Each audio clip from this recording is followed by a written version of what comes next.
সমস্ত বিবাহিত পুরুষদের জন্য এই ভিডিওটি।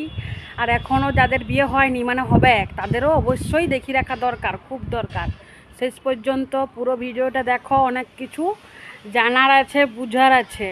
আমার বউ আমার থেকে একটা ড্রেস চাইছিল।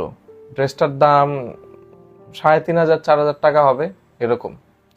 ড্রেসটা আমি চালাকি করে কিনে দিইনি, কিন্তু সে পুরা 2 দিন কান্নাকাটি করে শরীরে জ্বর তুলে ফেলছে।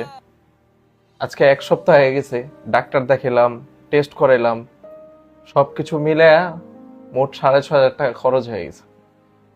আজকে যদি আমি ড্রেসটা তাকে কিনে দিতাম, 3-4 হাজার টাকা গেলে মিনিমাম 2,500-3,500 টাকা তো আমার বাঁচত, মানে টাকা তো বাঁচত।